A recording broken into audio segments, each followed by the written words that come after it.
Hello, and welcome to the GRACE podcast series.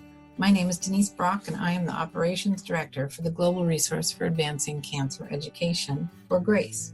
In this podcast series, we interview patients, advocates, and healthcare professionals to provide the most updated information for our community and to highlight important issues facing those dealing with a cancer diagnosis. We hope you find this information valuable. For questions or comments, please visit us at cancergrace.org.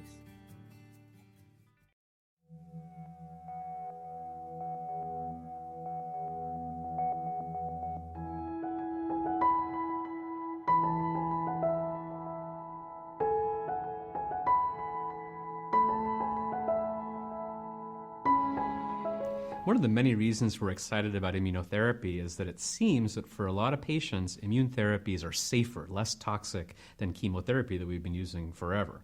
One of the questions always comes up, though, is how frail, how sick can you be both to tolerate these treatments and to do well on them?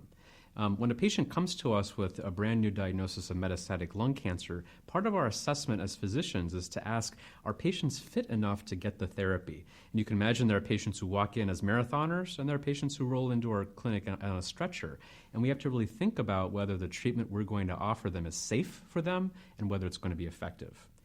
All of our trials in medical oncology have a lot of requirements about who can go on that trial. And one of the most important of those actually has to do with how functional a patient is. We actually have to assess this. Is a patient prepared to do full-time work? Is a patient walking around most of the day but can't do work? Is a patient bedbound or chairbound? Or are they really laid up and almost to the point where we're afraid they'll pass? So we actually assess this.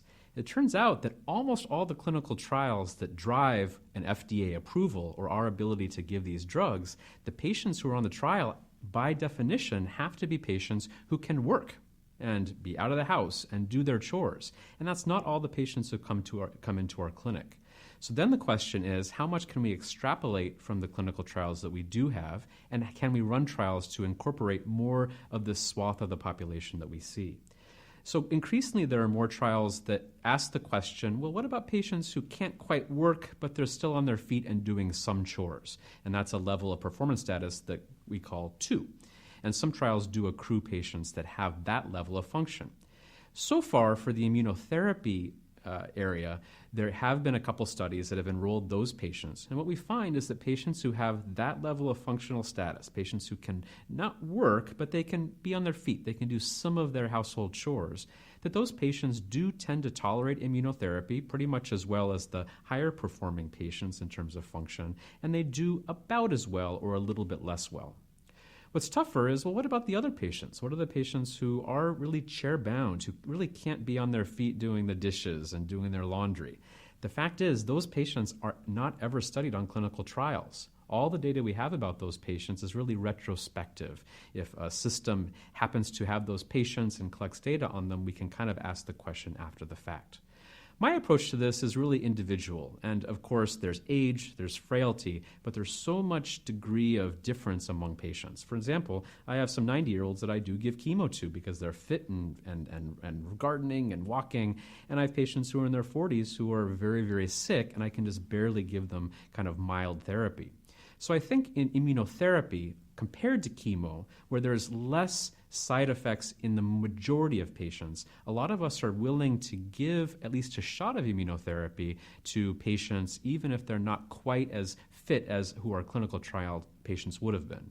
But I always warn those patients, first of all, that the data we have are better for the combinations, immunotherapy plus chemo. And if I don't think a patient's fit enough for chemo, then I'm admitting that I'm giving them a weaker treatment. I also tell them that even though on average immune therapy has less side effects, it could be that you can still get a very devastating side effect, and the risk of that might be a little bit higher in what we would call a frail patient. So as with a lot of things in oncology, a lot of it is the art of medicine, not always the science of medicine, because our science doesn't point the way. But I think having a really reasoned conversation with your oncologist about what are the risks, what are the benefits, what are the alternatives is going to be really important for every patient, but especially that patient who has some issues with frailty.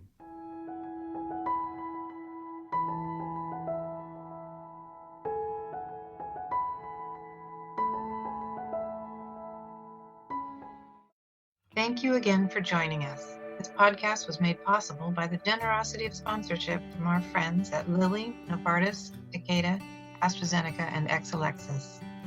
Please like and follow us on Facebook and Twitter.